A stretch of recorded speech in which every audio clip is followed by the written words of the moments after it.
Okay, and I think we'll go ahead and get started.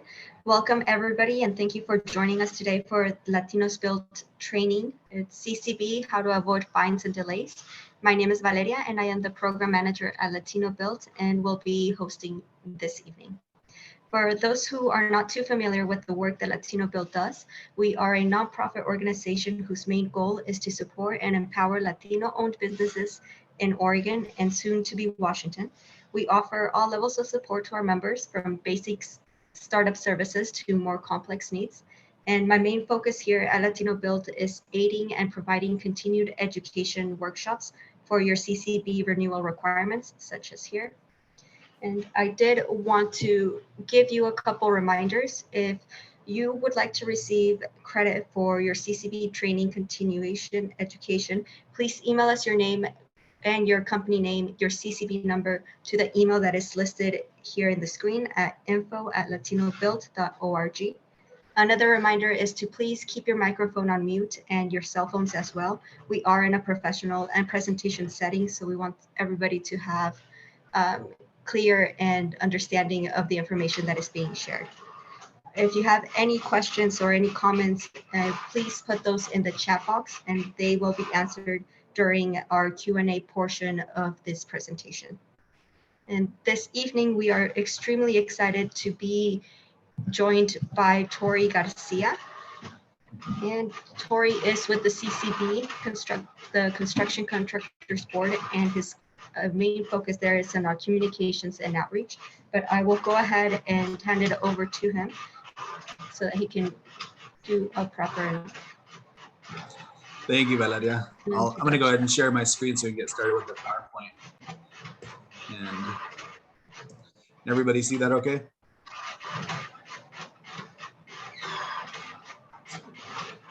And it's slowly going.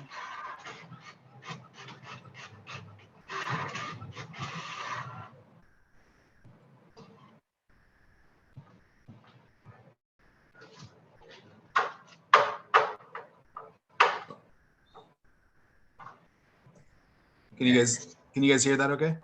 Or see me okay? Mm-hmm. Okay. All right, perfect. So yeah, thank you, Valeria. That's awesome to work with you guys. This is our first time working with you, and yeah, so we are excited for the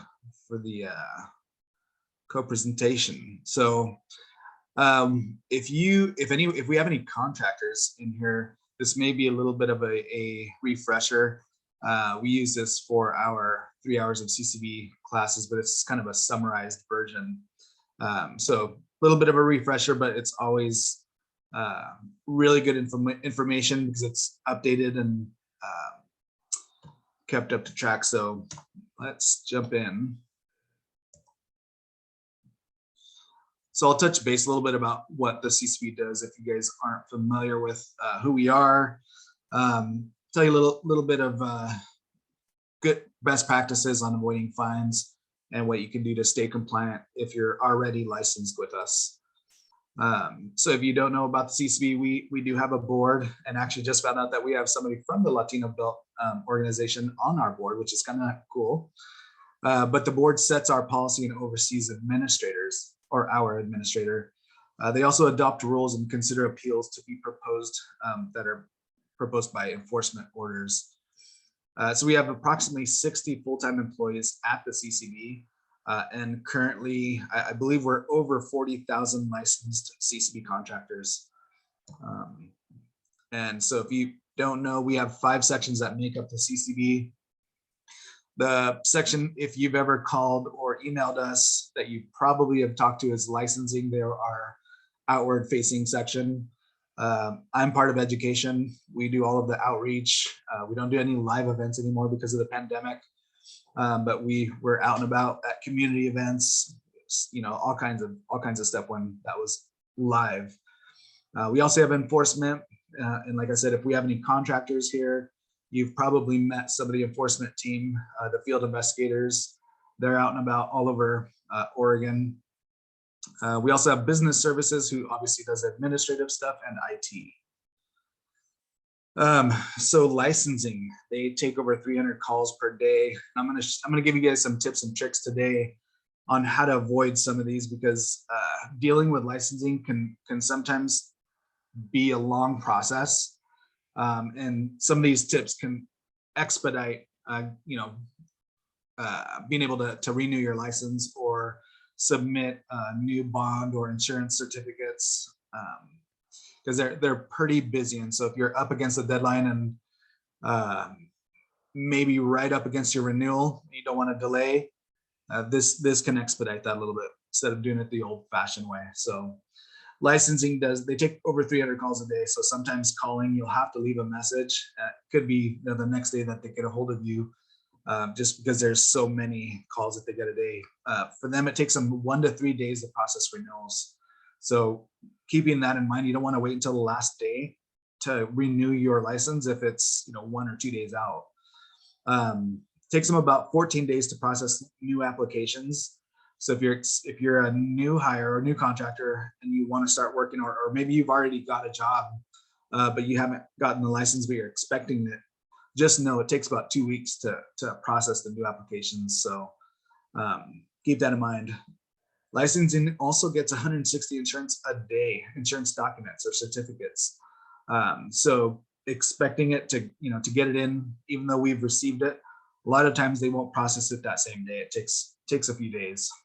They also get 47 bond documents a day. So it takes their time. So if you don't have licensing contact information, it's our general info, 378-4621, or you can email us at ccb.info@state.or.us. I'd say at the beginning of this year, we changed our email. So that information has changed. If you have the old email, it'll only work through the end of this year. So just FYI, that's why we give it out. So we touched base with licensing for this presentation and just asked them for information on what we could provide to contractors and anybody interested in working with the CCB on how they can expedite, talk or communicating and working with the CCB on processing like certificates and that kind of stuff. But we get over 1,800 suspensions each quarter due to the lack of insurance. And that's not necessarily not having insurance, but not having proof of insurance. So I'd say the majority of those are people who didn't know that their insurance was going to end, or people that didn't know that their insurance wasn't provided to the CCB from their agent. So these suspensions, they stay on their records for up to 10 years. And so make sure your insurance forms are on time. And the next slide, I'll give you some tips and tricks on how to get it in a little bit faster. Because this has been such a big problem, we actually developed a tool called eProof. And what eProof does is allows insurance agents to directly upload it to us, which expedites it from a week to 1 to 2 business days, because it goes right into our system. Like I said, paper certificates, they can take a week to a week and a half, 7 to 10 days, business days at that to process. So eProof, it's on our website. You can go online. There's the URL for the application piece. But I'll also, Valeria, I can send that to you in a link so that people don't have to write it down, because it's kind of a long URL. Also, the number that I give you, you can call us anytime and we'll walk you through if you don't remember. I don't expect anybody to remember that URL, but call us, tell them you're looking for eProof. You're going to give that link to your insurance agent. Believe it or not, even a missing middle initial, if it doesn't match your license exactly, it may not swap over. So if you're renewing your license and your insurance agent left off your middle initial on your insurance certificate, that can cause a lapse in your license, or lapse in insurance, I should say. So we always ask that you tell your agent to copy you on the email if they're emailing it to us, or send it directly to us so that we have all the info through eProof. So some more advice, and this one's with correspondence. If we have the wrong mail address or email address, and we're using email a lot more, and what I've noticed is a lot of contractors have old email or outdated emails with us. So make sure your email's up to date, and I'll show you here in just a sec on how you could update it in 2 minutes instead of doing it through the mail old-fashioned way. It takes a little bit longer to update with us. So we mail out any suspension notices, expiration notices, or any other changes to your license to whatever address and email is on file. So if you can change if your address changes, make sure you let us know within 10 days so that we're sending it to the right spot. Let's see. So let's take if you guys haven't been to our website, I'll jump in and show you folks. So I'm not sure what that's doing.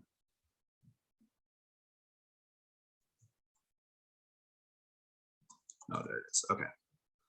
So here's our website, and right on the very top of our web.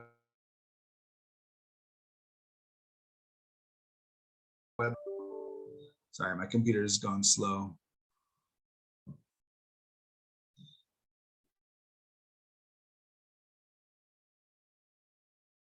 Can you?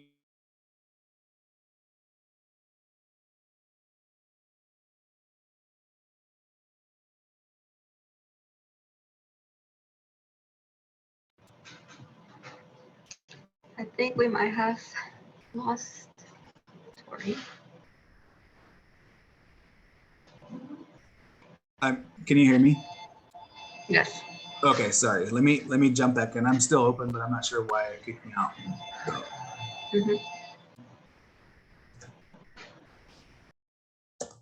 Sorry about that, everybody.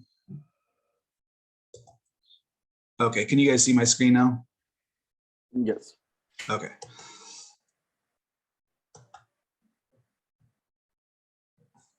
All right. So if anyway, at the top is a contractor login. And if you click on the contractor login, anybody who has a license can have a free account. And what this does is basically gives you access to your account to record your education, to actually take education if you're renewing. It'll give you all of the summarized information for continuing education, business information for your license. You can add and correct info. You can add locksmiths, you can add employees, you can change your workers' comp. There's all kinds of stuff you can do. So it's absolutely totally cool tool to have if you're a contractor. And I'll log in so you guys can see it. If you're a new user, you just select a new user and you'd create an account. Super easy to do. And I'll show you eWatch for anybody who's a general contractor that uses subs. It's a fantastic tool for tracking your subs as well. So this first page that comes up is business activities. And right below that, once you click business activities, it gives you 3 other tabs that you can edit or open. The one I want to show you is editing business information. So if your address changes and you go in here and you update it, it updates in our database within 2 minutes. So it's pretty fast. Emails down there as well. That's pretty important. And you just click on update and that would take you right to the updated information. So if you have workers' comp, I won't get too much into that because that's kind of, if you have employees, basically, you have to let the CCB know so that if the field investigators go out and they do a job site check, if you have employees, you're supposed to have workers' comp unless you're exempt. So this is where you would put all your workers' comp info, and any questions on that, you can get a hold of us and I'll walk you through that. So that's workers' comp. Locksmith, if you have a locksmith on your team or your business, there's some additional exemptions for continuing education with that. So you'd want to add your locksmith onto your account. So let's jump back. The next one's ready to renew. The neat thing about having this account, it'll walk you through renewals. So this is kind of a sample renewal. It would give me the information, give me my education, and tell me everything I'd need to do and have completed before I begin my renewal. So I would start my renewal by clicking that button, and it would walk me through what I have and what I don't have and what I need. So that's pretty handy instead of doing it through the paper renewal. If you've ever done that, you completely understand it's a lot of paperwork and a lot of kind of gathering stuff. So The last tab on the Manage License tab or link is the summary for education. But what's neat about this, so this is for a commercial account. And so commercial accounts are a little bit different. I'll talk about the continuing education requirements in just a second. This is a huge hang up for newer contractors. And there's also different requirements for contractors who have been in business for more than 6 years and newer contractors who have less than 6 years of licensure. We'll talk about that in just a second though. So this is a summary, but additionally, it'll give you some other resources for continuing education. So if you register, or you click register button for continuing education, this is going to give you some classes that you can take online. These are all 1 hour classes, and you can take a max of 3. These all count to your 3 hours of continuing education that you need every renewal period. So every contractor's license, no matter if you're residential or contractor, you'll have to renew every 2 years. Part of those hours, you'll have to take 3 hours of CCB laws, regulations, and business practices. You can take any of these 3 and those would count. So what the neat thing about it is it's not live. You can take it on your time. We've had people, contractors take it at work on their phone while they're working, which is kind of nice. And if they have to stop, it'll actually continue where they left off. So those are kind of neat. There will be a remaining amount of hours that you need. There is a course catalog, and then I might as well show you now. We've got tons, in a little bit I'll show you the requirements, but here's where the course catalog for the remaining hours outside of your 3 hours would be. So either 5 or 13, depending on how long you've been in business, would be how many you need to take. So if you wanted to take trade courses, you could take trade courses. Anything that's listed in any of this catalog is a qualifying class. One of the more popular ones are college and small business development centers. There's a lot of smaller businesses that take free SBDC classes. Those qualify. So you can use those as continuing education if you didn't know. Also, a lot of OSHA classes are super popular because they're offered both in Spanish and English, which I like. You can also do them on your own time. But if you click on so you've seen I clicked on the state agencies. If you click on safety, that'll take you to all of the safety courses that OSHA offers. A lot of them are free, and you'll be able to see here in the cost column. And then a lot of them are in Spanish, which you can see here in the Spanish column. They're all kind of listed. So like I said, the max that you would need is 13 hours to complete for anybody who's been licensed less than 6 years. It's all here. So tons and tons of classes. If there's something specific, there are like, oh gosh, let's find one. Let's excavator operating training video. It's a 1 hour class for $12, not offered in Spanish, and that's something you take online. So most of the catalog is set up this way, where you'd kind of be able to just give them a call or click on a link, and that'll take you right to the class so you can get started. So I don't expect you guys to remember all of this. I know it's a lot of information. If you have any questions with doing this stuff, please give us a call. We'll walk you through it. Also, OSHA and our other business providers are pretty good about walking you through it too. So you can give them a call, whichever. Let's jump back though. Let's see. Try to move this.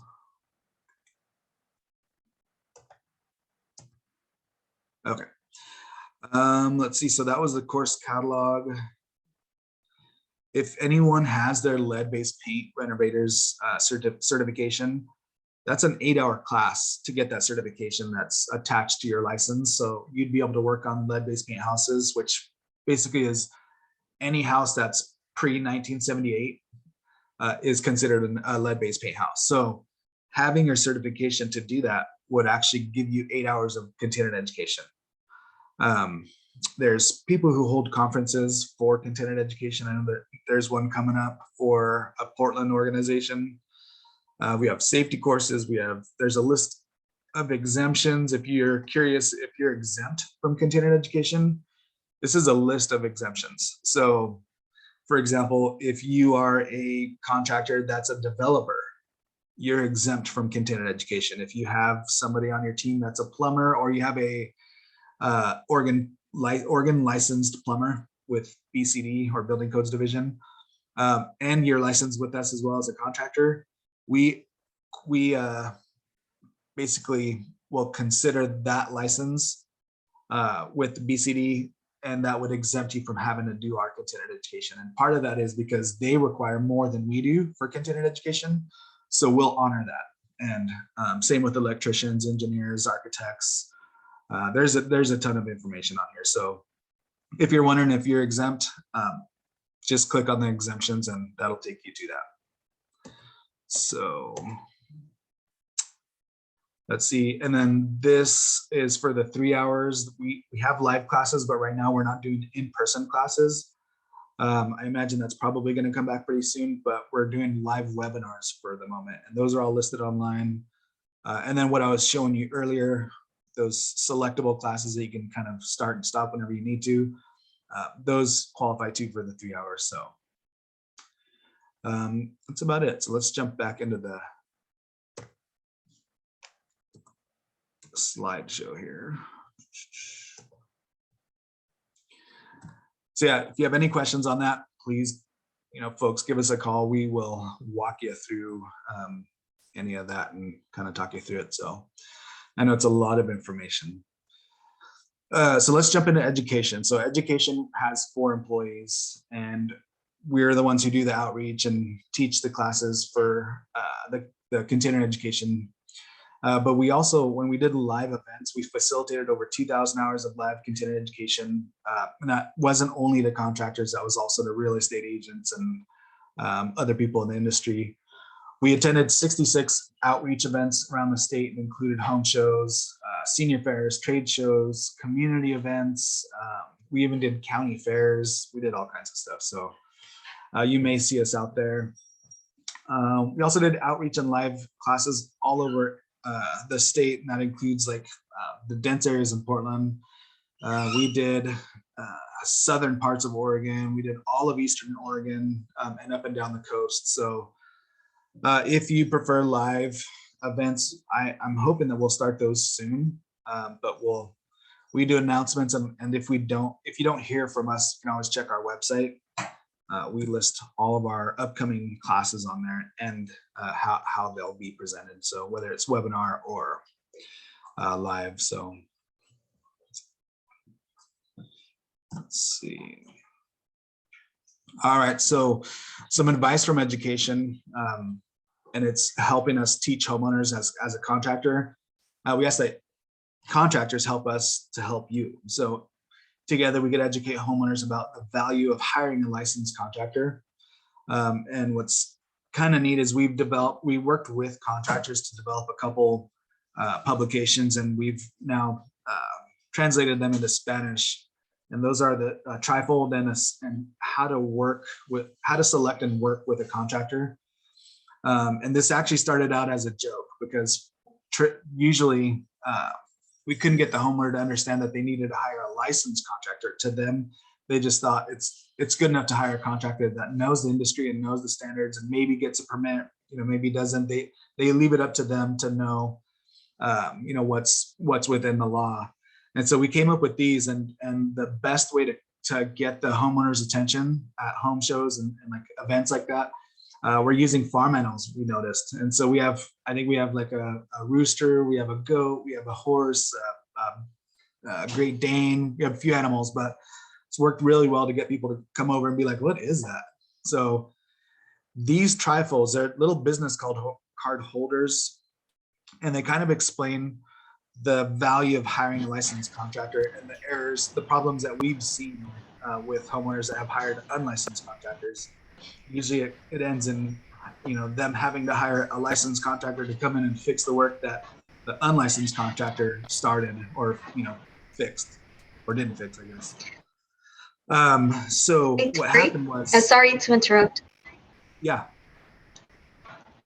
Do you mind refreshing your screen? We're not seeing the presentation. Oh no, can you see it? Not yet. Let's see.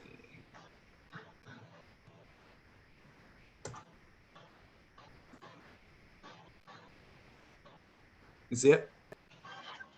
Yes. Great. Okay, perfect. Thank you. All right, sorry about that. You guys are probably like, "Goat, what is he talking about? Farm animals?" So yeah, these are the trifolds, and this was originally for homeowners and getting people's attention to educate them and show them that they can actually check contractor's license. They can view their history before they start a project on their house. So this was a perfect way to do it.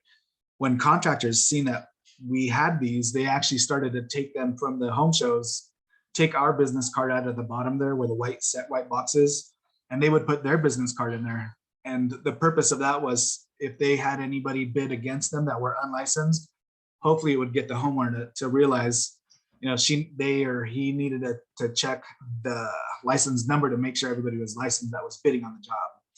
And so it worked out really well. Contractors are now requesting these by the bundle because it's worked really well. So if anybody needs any of these, give us a call. We send these out in packets of 20 to you. However many you need, we'll mail them to you for free. So it's a great way to, you know, not only, you know, educate the homeowner, but also help you with like competing against unlicensed bids. And so, but like I said, it's available in English and Spanish. The phone number to order these is 503-934-2227, or you can email us at ccbeducation@ccb.state.or.us. And also, if you just call the general line, the licensing, they can just tell them you're looking for the trifold cards or the goat cards or rooster cards. They'll know exactly what you're talking about, and they'll send you over to us, and we'll just take your info and mail them out to you. So this is the other publication that we are now giving out to homeowners. Again, contractors got a hold of these. These were made with contractors in mind. They kind of helped us, you know, basically put down realistic views of what happens on a project. And it's worked out really well. So there's some stuff for consumers that, you know, like project lists and things that you can put in your contract. Same thing, if you want to order any of these, they're available in English and Spanish. Same number, same email. Just give us a call and let us know how many you need.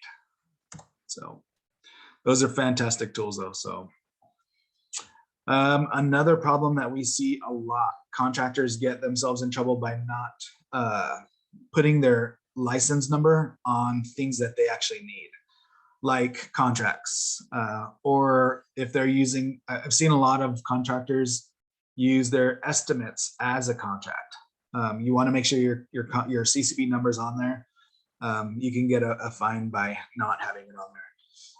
So contracts, bids, business cards, yard signs. If you have a project, let's say like painters, and you're putting your yard sign out there to let all the neighbors know that, you know, project by you is going on, make sure your license number is on that yard sign. If you have a vehicle and you're not advertising on your vehicle with your business name, you don't need your CCB number on there. As soon as you put any kind of advertisement, your business name or your contractor business, you know, information, you'll need your CCB number on there. So this also applies to like even the magnets. If you're using your everyday driver car and you have a magnet that goes on your side door while you're using it for work, make sure your CCB number is on that magnet, because as soon as there's advertising on it, it needs to be on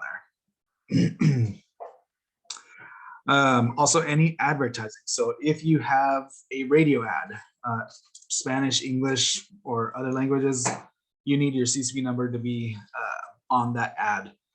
Online ads, Instagram, social media, Facebook, Craigslist, they all need to have any kind of CCB number as long as you're advertising on there. So yeah, keep that in mind. I see that one a lot. All right, so this is the requirements. I already kind of gave you an idea of what was needed, but residential contractors, everybody needs 3 hours of CCB law class. And if you've been in business for more than 6 years, you'll only need an additional 5 from the course catalog. So a total of 8 hours. If you've been in business for less than 6 years, or you've been licensed less than 6 years, I should say, you will need 3 hours from CCB laws and 13 hours from the course catalog. So a total of 16 hours. So we get a lot of questions on that. So that's the requirement. For commercial, it's a little more complex because you'll need, sorry, this is in Spanish, but it's the same. So commercial contracts, you need a minimum of 32 hours, but it also depends on your key employees. So if you have multiple key employees, that will determine your hours required. And here's the breakdown on, even though it's in Spanish. If you have 5 key employees, you'll need 80 hours of continued education. If you have 4, that's 64. If you have 3, that's 48, 2, 32, and 1 key employee or yourself, it's just 16 hours, but that's for specialized commercial. So anyway, commercial is a little bit different than residential, where you would attest that you completed your continued education. And if you're audited, you have to show proof, basically supply your certificates that you completed the continued education. So residential, that gets reported to us, and you can also submit your certificates of completion for the hours, and it's just recorded that way. So, all right, how am I doing on time? You're still pretty good. Okay. You still got it. Yeah, pretty good time. Okay, perfect. So let's see, enforcement section. We'll jump into that real quick. We talked a little bit about the field investigators at the beginning. We have 10 all over the state of Oregon. But there also is compliance officers that make up the enforcement section, and dispute resolution services, which we'll talk about just a little bit. So enforcement, like I said, the field investigators, they do job site checks. And what they're looking for is unlicensed contractors, and that could be subs, that could be, someone working that's unlicensed on a project. And the reason the field investigators are out there, they're trying to ensure that licensed contractors are protecting themselves and their clients. And that would be making sure that they have insurance and bonds and all the stuff that they need, so that if they, let's say, for example, they got hurt on a project, that they're going to have coverage, and it wouldn't, end in a lawsuit or some kind of, like dispute. So, but by the field investigators being out there, it also lets the licensees and CCB staff get to know each other, because these guys are, I should say, women and men, are out there for their assigned areas. So each field investigator has an area of Oregon, and most likely if they do a job site check, that's actually the field investigator that's assigned to your area.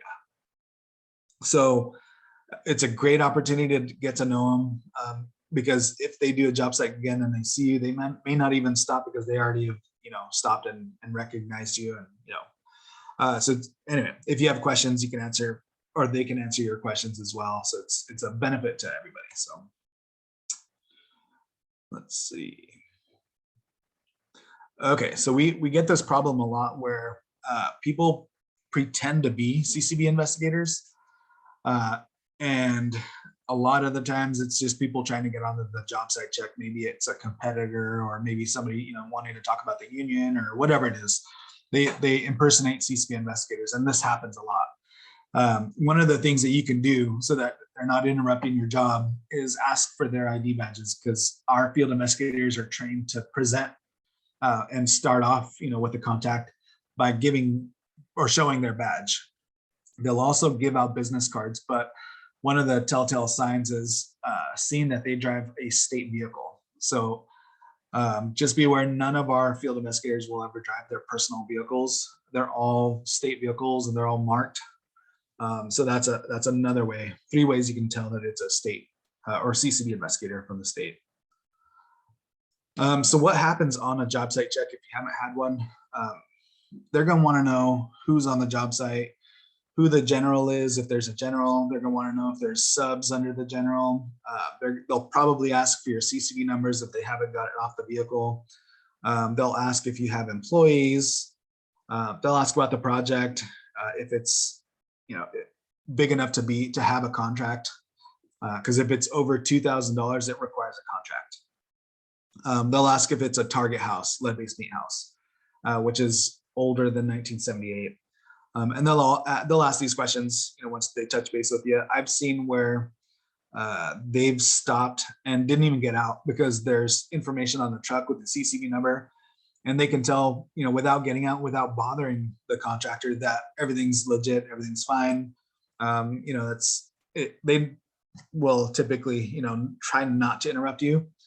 So it goes pretty smoothly. So one of the things that I've noticed is it goes a lot easier if you tell your employees and subs about potential job site checks and maybe have them carry the boss's business card so that the field investigator is not coming up and stopping the project and asking who the boss, and everybody's kind of running around and interrupting the whole project until they find the boss.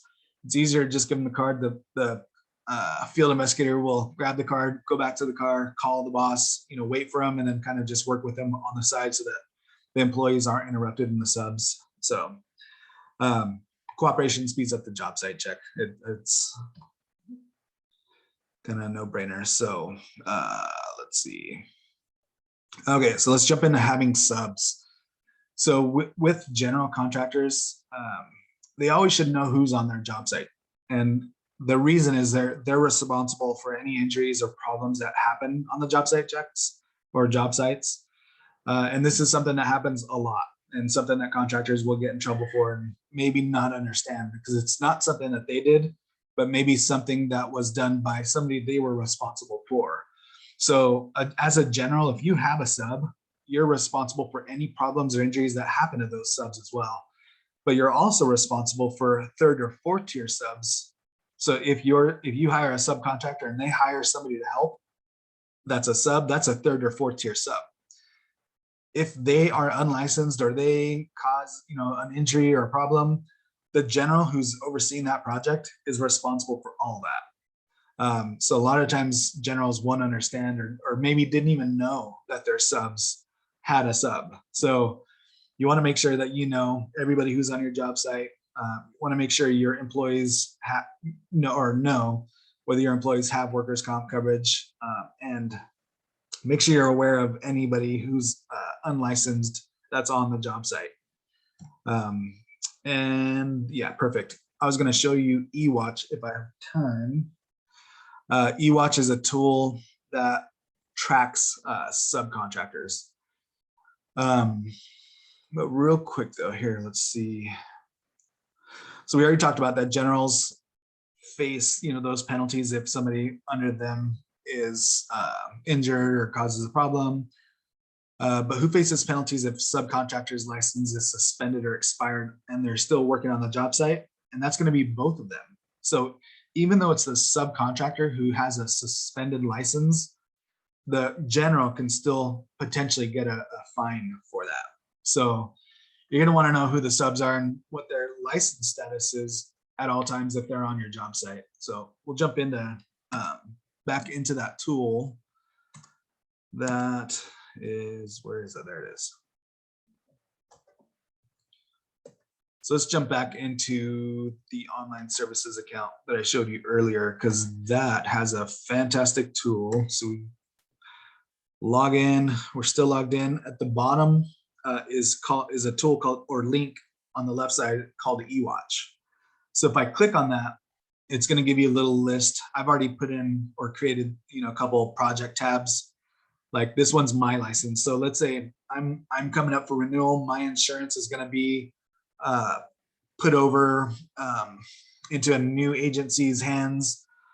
I want to track that so that if my license is lapsed and they sent it to the wrong place, I'll be able to tell whether my license is lapsed or not, or expired. And so contractors have used this tool for that. So here's a Salem project. Looks like they're active. Wilsonville project, they're active. Woodburn project, I don't have anybody on there listed. And then this Brooks project, not active, and it looks like they have another license. So I would be calling this guy and saying, hey, you're unlicensed, you're on one of my projects, you can't come back to the project unless you have an active license. So this comes in handy, you know, not only to track your own license, but anybody who's, you know, on your projects, you should be using this. So that's eWatch. Super easy to use. There's only two buttons that you'd need to add. So you'd add a list and then add a contractor to that by adding an item. Super, super easy. So, and again, if you have questions on that, call us. We will happily walk you through that. All right. Sorry, I'll go kind of quick here. So I wanted to explain non-exempt and exempt for anybody who has employees or is thinking about having employees. If you have an employee, you have to have workers' comp. When you take on an employee and you take on that workers' comp, you have to change your license from exempt to non-exempt or non-exempt to exempt, depending whether you already had employees. And it's kind of confusing because exempt and non-exempt isn't very intuitive, but just think of it as a contractor that needs workers' comp.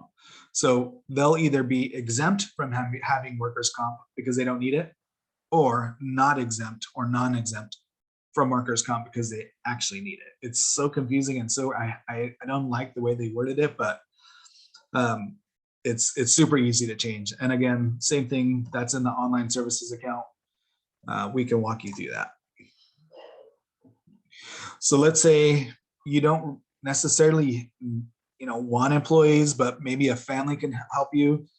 We see this a lot where contractors will get in trouble for having family members work, and they don't have coverage to have them on the team. So a lot of questions we get is, when can family members work for you, or can they work for you? Yeah, they can if the license is if they're on the license as a corporate officer or LLC member. You don't need workers' comp. They're a corporate officer, LLC member. It probably would be a good idea to have workers' comp, but you wouldn't need it. Can they work for you if you're a sole proprietor? And again, the answer is yes, if your license is non-exempt and you have an active workers' comp policy. So let's say you don't have employees, you don't have them on your license, and you don't want to get workers' comp to have an employee, you can get a if any policy. And what's neat about this is really popular with people who are sole proprietors. And let's say in the wintertime, they're super slow. So they don't want to get a workers' comp policy to have an employee all year and get charged for the workers' comp all year because they only have an employee for 1 month out of the summer. They can get a if any policy, and if any policies will cover them for that period of time. If let's say it's a slow year, I don't have any employees, you know, during the summer it's super slow, but I had if any policy, I would actually get money back for not having employees, which is kind of neat. So super, super cool policy. Not a lot of people know about it, but definitely useful. And again, if let's say you do have a busy season and you have employees for 2 months and you have an if any policy, you just pay for what you used, not the rest of the year where you didn't have them. So super handy. All you'd have to do once you get the employee, you'd set your license status to non-exempt when you get employees, and you let the if any policy know that you're starting to use you need the policy to be activated. So super cool. Let's say you have questions about your workers' comp. You're not sure if any policy is good for you, or maybe you don't need it at all, or maybe you're only having family work.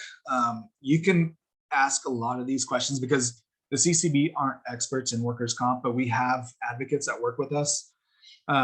I would highly recommend anybody that's thinking about having employees to call workers' comp and ask about their specific situation. And their website is wc.advocate@oregon.gov, or you can call them directly at 9. David and Linda are both two of the advocates that we work with.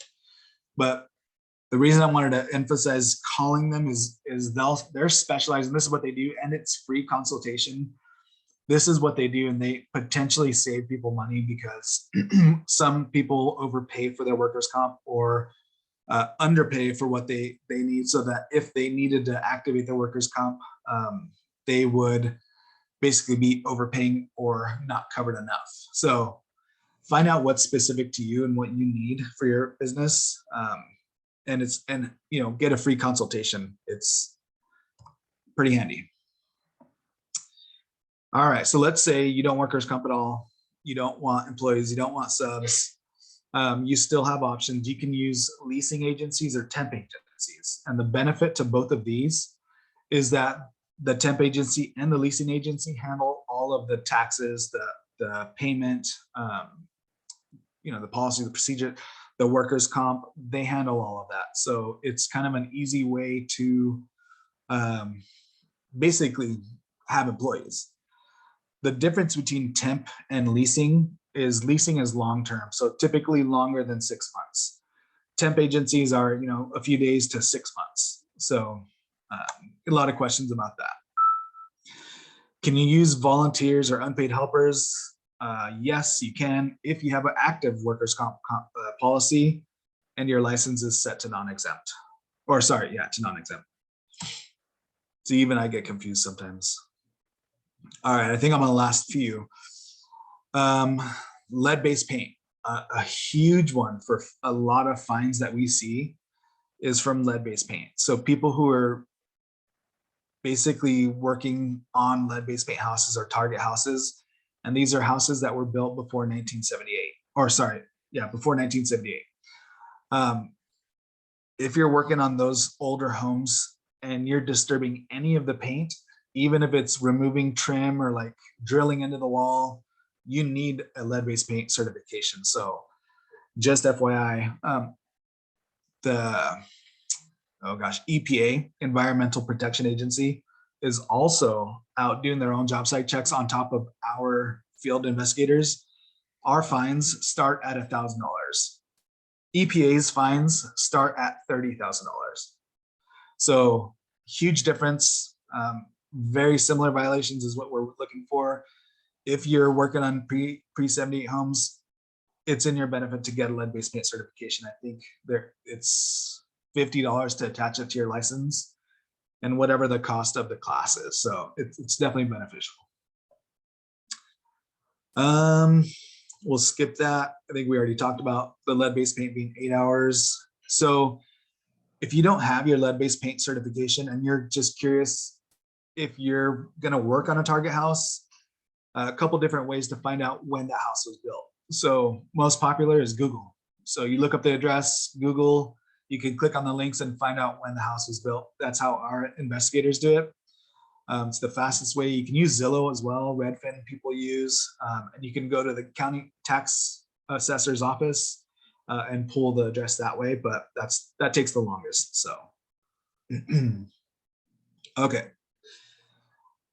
Dispute resolution service. So let's say you have a employee, let's say a sub, and the sub was working on was working on a lead-based paint house, but you thought he was licensed and he wasn't, and that causes a dispute. It may result in a complaint, or if a homeowner gets mad at the construction that you performed for him, they could file a complaint and the dispute would kick in, and you would basically it would be a mediation first if you agree to it. So the reason you don't want disputes on your records is they can stay on your record for up to 10 years, but it shows that the homeowner was the one who filed the complaint. But it's not only the homeowner that can file complaints, it's also generals or subs. They can file complaints on each other. Those still stay on your record. So dispute resolution services is fantastic about mediating those if you end up getting into the complaint and going all the way through. But I wanted to let you know, if you get a pre-complaint notice, you have 30 days. Actually, I think it is 30 days. 30 days to call the homeowner and settle it before it goes to your record. So I see a lot of contractors not take advantage of this. They don't know that once they get that pre-complaint notice, that they can they can try to resolve it themselves before it goes to mediation. So don't ignore the pre-complaint notice. That comes from the homeowner, and it's basically telling you, the contractor, that they're intending to file a complaint in 30 days. Call them, try to get it off, or try to resolve it with them, see what you could do so that it's not on your record for up to 10 years. Because when a homeowner that's looking for a contractor looks up your contractor number, they're going to see that complaint on your file. So just word to the wise, try to work it out with the homeowner. If you have any questions on the dispute services, their phone number is 503-934-2247, or call us and ask for DRS. So, okay, real quick, just contractors, as a reminder, anytime a contract, or a project, I should say, is over 2,000, you're going to need a contract. And you're going to need the required notices that go with the contract as soon as, so let's say you start a project for a deck. The deck is $1,500 for materials and labor. It's not very big, but now they want to add stairs and rails, and that takes it to $2,300. As soon as that change happens, you want to change order, make sure, write up the contract and give them their required notices so that you're not in violation as a contractor for not having a contract. Because if a field investigator shows up, sees you working, and asks like, hey, how much is the project? And you say $2,300, that's the ticket to show that, it's over $2,000 and contract is required. So you'll want to have one. Let's see, some stuff to have on your contract is, believe it or not, these show up on disputes. Even though there's a contract, they don't like that there wasn't a change order, or that the contractor didn't offer, the information on who's going to dispose of the old material, who's going to clear the project, who's going to test the lead for lead on the house. You want to put all of that information in the contract. And here's on a sample of one of the contracts that we have or have seen. And it's a little section of where the homeowner would initial that they received the required notices, because you have to keep proof that you give it to them. So their initial next to the each notice would be proof that you provided it to them. So that was pretty smart. Let's see. Oh, here's a good one. So another one that we see between contractors and subs is disputes about when a contract is required. So written contracts required between a general and a sub, they don't need one, but it's recommended. We get complaints from both the subs and the generals for this exact reason. So that's all I have. If we're ready for questions, I'm all about it, but I'll leave their contact information up. Valeria, do we have any questions? I don't see any on the chat box, but everybody's welcome to unmute themselves and ask away. Yeah, sorry, it was a lot of information. So. It was, no worries, but thank you so much for sharing all of this. I am going to switch back and share my screen because I do want to share a couple of events that were happening and that we are having in the near future. So can everybody see my screen? Yep. No. Yep. Okay. Yeah, that's perfect. There we go. Yeah, now we can see it. Okay. Okay, so we are having a couple more CCB workshops in March, the next one being mental health in the workplace. In April, we are hosting another one, emergency preparedness. And also in April, we have our quarterly membership meeting. And to stay up to date for any of our upcoming events, you can visit our website, you can visit our Facebook, our LinkedIn, and if you sign up with our newsletter, then you should be receiving everything and even more through your email. So once again, thank you so much for joining us this evening, and we will be having this presentation in Spanish following, so if you want to hear it in Spanish, don't leave. If not, then please, and thank you, be sure to follow us on our social media